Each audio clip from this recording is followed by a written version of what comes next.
Buen día, chicos. El día de hoy vamos a hablar un poco sobre el equilibrio mecánico, ¿sí? Voy a compartir para poder visualizar precisamente lo que vamos a realizar el día de hoy, ¿sí? Está relacionado con el tema de equilibrio mecánico, ¿sí? ¿Qué entendemos por equilibrio mecánico? ¿Qué se debe cumplir para que un cuerpo se encuentre en equilibrio mecánico? ¿Y para qué nos ayuda el equilibrio mecánico? Estas son interrogantes que para nosotros van a ser sumamente importantes y que necesitamos saber para poder desarrollar los ejercicios que están planteados en nuestro libro. Entonces, yo te pido que por favor prestes bastante atención a lo que vamos a desarrollar ahora, ¿sí?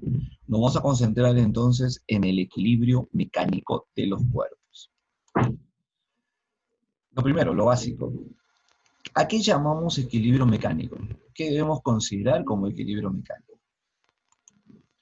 Bien, el equilibrio mecánico lo va a presentar un cuerpo cuando no presenta ninguna modificación en su velocidad. Es decir, cuando no presenta aceleración, ¿sí? Así de fácil. Si el cuerpo no presenta aceleración, no tiene aceleración, entonces se encuentra en equilibrio mecánico. ¿Está bien? Aceleración, cero. No hay aceleración. Ahora, ¿cuándo pasa esto? ¿Cuándo decimos que el cuerpo no tiene aceleración? Pues va a ocurrir básicamente en dos situaciones. Primera situación. Si tenemos un cuerpo que está sobre un piso, ¿sí? Y no se mueve, es decir, está en reposo, entonces podremos reconocer que su velocidad es nula, es decir, vale cero. ¿Está bien? Su velocidad vale cero. Entonces, a esto nosotros denominamos que es el equilibrio estático, ¿sí? Cuando el cuerpo, pues, no se mueve, ¿sí?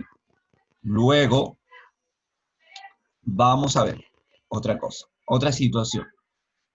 Sí diremos también que existe equilibrio mecánico cuando el cuerpo se mueve, pero ojo, se mueve con un MRU. Oye, MRU. Sí, claro que nos recordamos el MRU. ¿Cuándo un cuerpo presenta MRU? Un cuerpo presenta MRU cuando su velocidad es constante. Allá.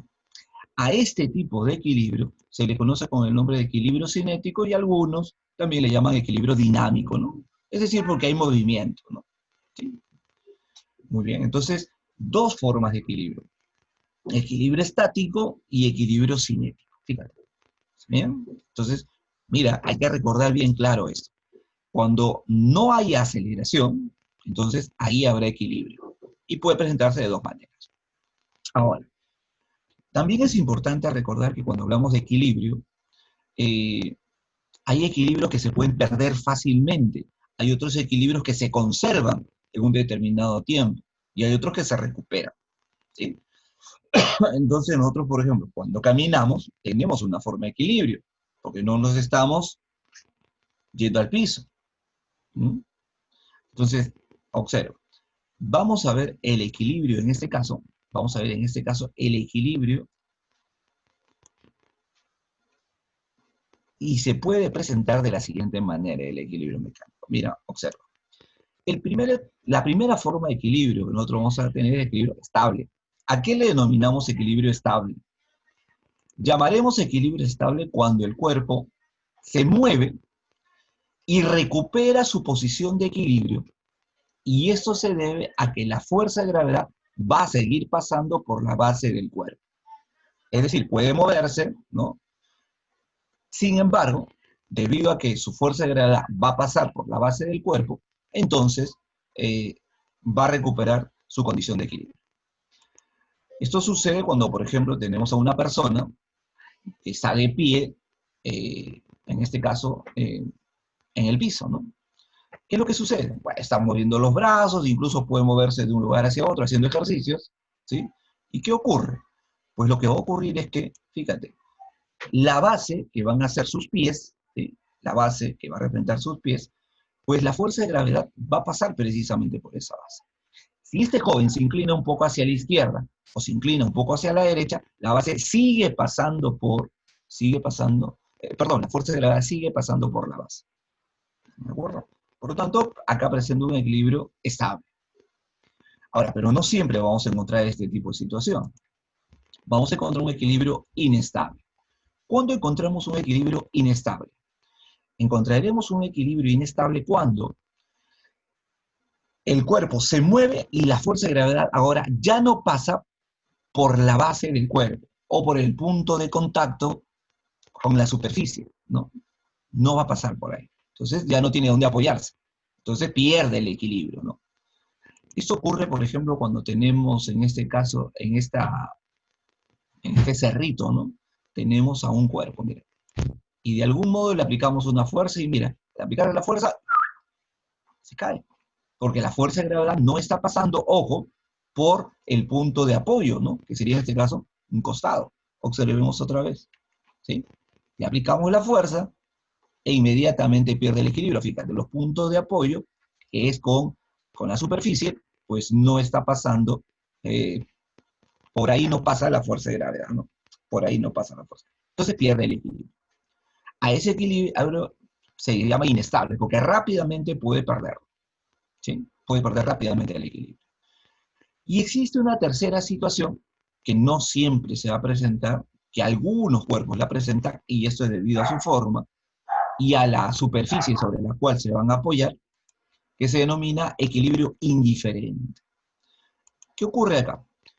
El equilibrio indiferente se va a presentar cuando el cuerpo se mantiene en equilibrio en cualquier posición, ¿sí? En cualquier posición que adopte el cuerpo, igual se mantiene en equilibrio.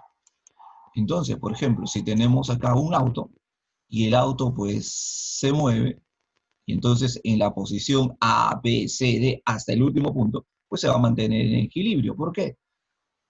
Porque sus puntos de apoyo no están cambiando, y su fuerza de gravedad tampoco está cambiando, está pasando por la base.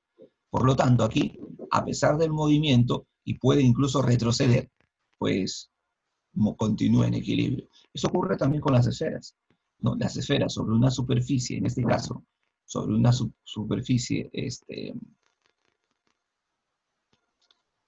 horizontal, pues también mantiene un equilibrio indiferente.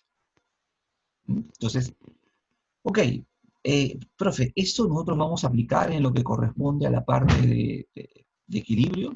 Pues en realidad no. En realidad esto sirve como una referencia para poder notar que ese equilibrio, pues a veces se puede mantener, a veces se puede recuperar y otras veces se puede perder. ¿Estamos de acuerdo? ¿Sí? Voy a mostrarte un pequeño videito donde vamos a poder ampliar un poquito más respecto de esto que te estoy mencionando, ¿no? Este video ha sido hecho acá en Perú, ¿sí? Entonces, te pido que prestes bastante atención a esto.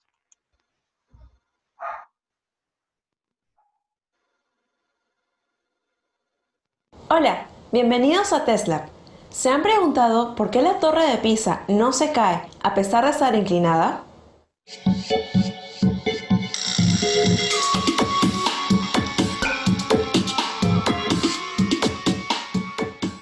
Hoy les explicaré qué es el centro de masa y cómo se utiliza para determinar hacia dónde se desplaza un objeto. Centro de masa de un objeto. Es un punto que se comporta como si en él estuviera aplicada la resultante de fuerzas externas al objeto. En un cuerpo de densidad uniforme, el centro de masa coincide con su centroide. Centroide de un objeto. Es la posición promedio de todas las partículas que conforman el objeto. Cuando tienes un objeto como esta varilla de madera con un marshmallow en cada extremo e intentas balancearlo, ves que solo logras hacerlo en este punto, que es su centro de masa. Pero si le agrego un marshmallow extra en este lado, vemos que la varilla ya no se encuentra en equilibrio, porque el centro de masa se ha desplazado. Ya no se encuentra en el centro, sino más pegado hacia este punto, donde tenemos dos marshmallows, por lo que tiene más masa. Al determinar dónde está el centro de masa de un objeto, podemos predecir hacia dónde se va a desplazar sin necesidad de hacer cálculos muy complicados. Por ejemplo, el centro de masa de esta pelota, que es una esfera, se encuentra dentro de esta. Cuando la suelte, va a caer, debido a la fuerza de gravedad. Acá tengo un rodillo de madera y una rampa. El centro de masa de ese rodillo se encuentra en su eje. Cuando lo coloco sobre esta rampa, es fácil saber hacia dónde se va a mover, ¿verdad? El rodillo se mueve hacia la derecha. Ahora colocaré este cono doble sobre la rampa. Su centro de masa también se encuentra en el eje. ¿Hacia dónde crees que se moverá? A. De derecha a izquierda. B. De izquierda a derecha. O C. No se moverá. La respuesta correcta es la A. El cono se mueve hacia la izquierda. ¿Por qué sucede esto? Al inicio, esta parte del cono está en contacto con la rampa. Si se moviese hacia la derecha, la zona más ancha del cono estaría en contacto con la rampa, por lo que el centro de masa subiría. Por el contrario, cuando lo suelto, el cono se mueve hacia la izquierda. Así, la parte más angosta del cono está en contacto con la rampa. Entonces, vemos que el centro de masa baja, pues tiene un espacio donde caer. Por eso es que el cono se mueve hacia la izquierda. Como puedes ver, el centro de masa es importante para determinar hacia dónde se va a desplazar un cuerpo, pero también sirve para saber si un cuerpo se va a caer o no. Para esto, solo debemos ver si la línea vertical que va desde su centro de masa pasa por la base del objeto o cuerpo. Si es así, el cuerpo permanece estable y si no, se cae.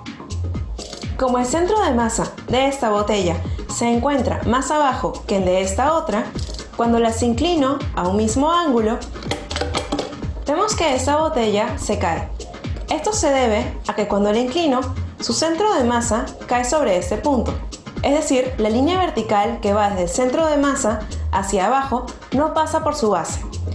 Sin embargo, cuando inclino esta otra botella, su centro de masa cae sobre el área de su base. Entonces, vuelve a su posición original. Esta es la razón por la que la torre de Pisa no se cae. Si proyectamos una línea vertical desde su centro de masa hacia el suelo, esta pasa por su base. ¡Nos vemos!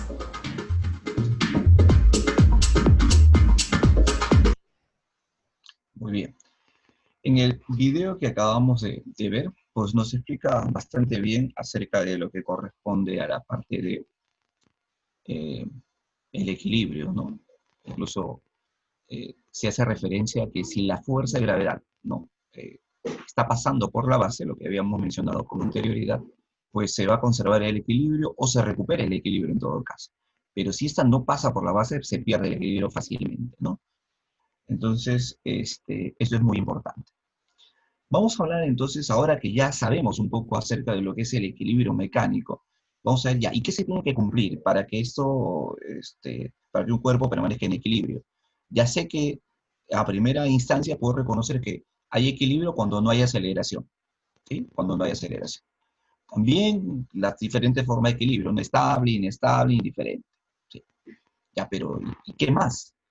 Por ahí hemos hablado de que la fuerza de gravedad, ¿no? Entonces, la fuerza también influye. Por supuesto que sí, las fuerzas en realidad influyen. ¿Qué tiene que pasar? ¿Qué tiene que ocurrir? Pues, lo primero, la suma de todas las fuerzas que actúan sobre un cuerpo debe ser nula, ¿sí? Es decir, la fuerza resultante es cero. Nos tiene que salir un valor cero. En otras palabras, podemos mencionar que las fuerzas se tienen que compensar o anular entre sí. Muy bien. Entonces, matemáticamente se expresa así, ¿no? La sumatoria de todas las fuerzas va a ser numéricamente igual a cero. ¿Está? ¿Esto qué significa? Pues, si yo tengo los ejes X y Y, ¿no? El eje X y Y, ¿qué tiene que ocurrir? Pues tendría que ocurrir lo siguiente, ¿no? Tendría que ocurrir lo siguiente. La sumatoria de fuerzas en el eje X debe ser igual a cero. Esto implica que las fuerzas que van a la derecha deben ser iguales a las fuerzas que van hacia la izquierda. Eso debe pasar. Y también debe ocurrir a lo largo del eje Y, ¿no? No solamente en un solo eje, en los dos al mismo tiempo. Diremos que la sumatoria de fuerzas que hay en Y también me tiene que salir cero. Esto implica que las fuerzas que van para arriba deben ser iguales a las fuerzas que van para abajo. ¿Sí? A ver, veamos algunos ejemplos. Yo tengo un piso y sobre este piso voy a apoyar un ladrillo. Digamos que se tiene esa situación, por lo tanto, yo sé que sobre el ladrillo hay una fuerza, denominada fuerza de gravedad. Pero debido a que se apoya en el piso, existe una fuerza llamada fuerza normal. ¿Está bien? Ahora, mira, fuerza de gravedad y fuerza normal. Si este ladrillo tiene una masa de 2 kilogramos, fácilmente puedo saber cuánto vale su fuerza de gravedad. Sería la masa, que es 2 por 10. Esto nos sale, pues, 20 newtons. Muy bien, ya tenemos en la parte superior a la fuerza de gravedad. Y en la parte inferior tenemos a la fuerza normal. Pero este cuerpo está quieto. Por lo tanto, si el cuerpo está quieto, ¿qué debe ocurrir? Debe ocurrir que las fuerzas que van hacia arriba son iguales a las fuerzas que van hacia abajo. ¿Sí? Entonces, por el equilibrio, ¿no? Eso lo habíamos visto en la parte anterior. Entonces, ¿qué cosa va hacia arriba? La fuerza normal. ¿Qué va hacia abajo? La fuerza de gravedad. Pero la fuerza de gravedad la conocemos, por lo tanto, la fuerza normal va a ser igual a ¿cuánto? A 20 newtons. ¿Sí? Veamos otra situación. Tenemos acá una cuerda que cuelga, ¿no? Inicialmente está así, y ahora la amarramos en este punto, pues un bloque. Ya está. Imagínate que el bloque está en equilibrio, entonces voy a graficar las fuerzas que actúan sobre este bloque. Estará primero la fuerza de gravedad, y por acá estará la fuerza de tensión, que es la fuerza que actúa en las cuerdas, ¿eh? ¿Sí? Entonces, imagínate que la masa del bloque es de 5 kilogramos. Si la masa del bloque es de 5 kilogramos, su fuerza de gravedad, ¿cuánto será? 5 por 10 será, en este caso, 50 newtons. Y en la parte superior recuerda que está la fuerza de tensión. Muy bien. ¿Qué debe ocurrir? Pues lo mismo.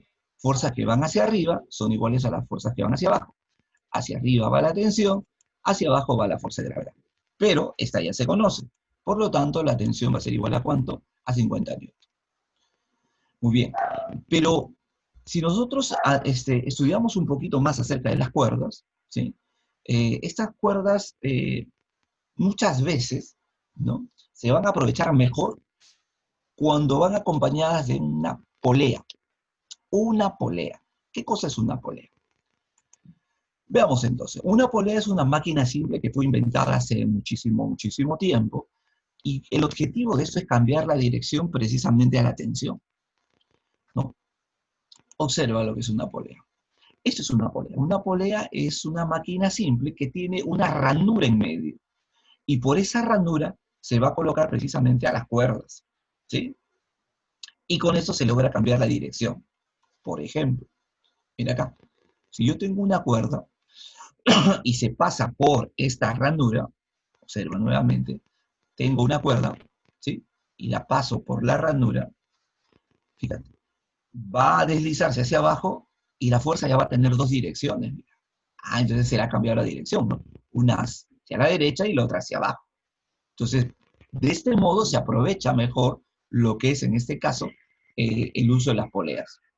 ¿Dónde tiene aplicación? Pues tiene aplicación diversa, ¿no? Cuando se usan las grúas, etcétera, ¿no?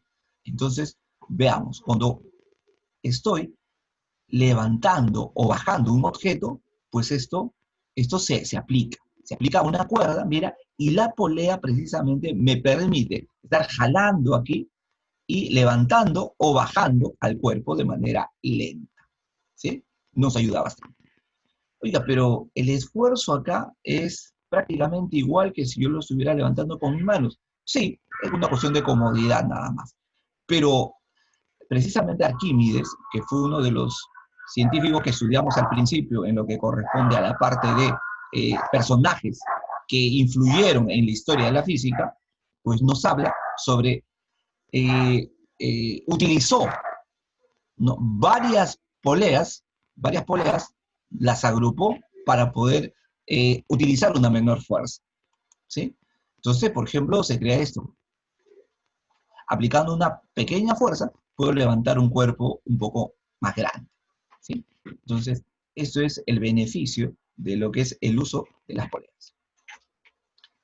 Finalmente, vamos a ver precisamente algunos ejemplos más sobre el uso de las poleas, y vamos a ver lo siguiente. Mira. Si tengo una polea acá y levanta directamente un bloque, digamos que este bloque de 6 kilogramos, pues sabemos que acá hay una fuerza de gravedad y sabemos que esa fuerza de gravedad va a ser 60 newtons. También lo que hemos visto hace un momento es que si acá está unido con una cuerda, entonces aquí existirá una fuerza de tensión. Si existe equilibrio, es decir, si esto está quieto, lo que va hacia arriba tiene que ser igual a lo que va hacia abajo. Es decir, la tensión también va a ser 60 newtons. Hasta ahí ya lo habíamos visto. Pero fíjate, esta cuerda es jalada seguramente por acá, por alguna persona, ¿no? Y esa persona aplica una fuerza F. ¿Ya qué tiene que ocurrir? Pues que esta fuerza F va a ser numéricamente igual a la tensión que aparece por acá, ¿sí? Eso es lo que nosotros tenemos que ver. Entonces, mira, ahí. Entonces nosotros decíamos que esa fuerza va a ser igual entonces a 60 newton. ¿Por qué? Porque si la tensión es 60 newton, pues la fuerza también es 60 newton. ¿Estamos de acuerdo? Ahora, finalmente vamos a ver lo que es el uso de la polea ideal. Una polea ideal va a ser considerada aquella donde no vamos a considerar su peso, donde no se va a tomar en cuenta la masa del cuerpo. Por lo tanto, su peso o su fuerza de gravedad no se va a considerar. Esto es muy favorable en muchas situaciones, ¿no? La mayoría de problemas que nosotros vamos a ver van a considerar que la polea es ideal, me lo van a indicar, ¿sí? Y si no me lo indican, lo vamos a suponer, ¿sí? Solamente cuando se va a considerar la masa del cuerpo, pues me va a decir, la masa de la polea vale 1 kilogramo, 2, 0,5, etcétera, ¿no? Ya me van a decir cuánto vale para poder considerarlo. En otras situaciones vamos a considerar que la polea es ideal. ¿Ya? ¿Y qué se hace cuando tenemos una polea ideal? Pues mira, lo que se va a hacer es lo siguiente, ¿no? Vamos a tener aquí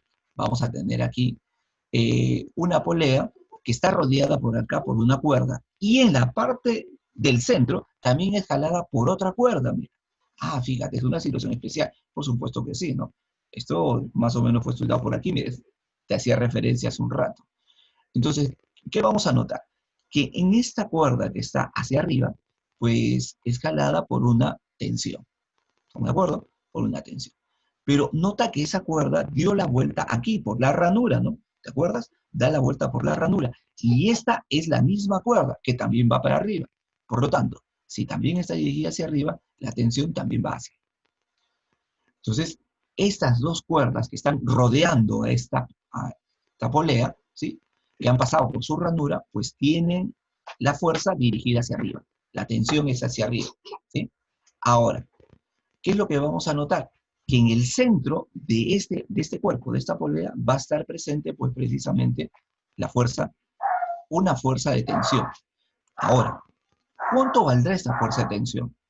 Lo que me dice el equilibrio es que si la tensión va para arriba y tensión va para arriba, 2 veces la tensión, entonces, para lograr equilibrar esta polea, pues la fuerza que va hacia arriba, la fuerza de tensión de esta cuerda, que va hacia abajo, tiene que ser igual a la suma de las que van hacia arriba. Entonces, hacia arriba va ¿cuánto? T más T sería 2T. Por lo tanto, la fuerza que va hacia abajo es 2T. Y eso se aprovecha bastante. Quiere decir que, por ejemplo, si la tensión acá arriba vale 10, la otra tensión vale 10. ¿Cuánto sería acá abajo? Pues 20. Otro. Si acá arriba vale 50, este sería al costado 50. 50 más 50, entonces la tensión que va hacia abajo vale 100. El doble. Eso, vuelvo a repetir, se utiliza bastante en los ejercicios que vamos a desarrollar a continuación. Entonces, muchachos, vamos a desarrollar los problemas y ahí vamos a ampliar precisamente esta parte.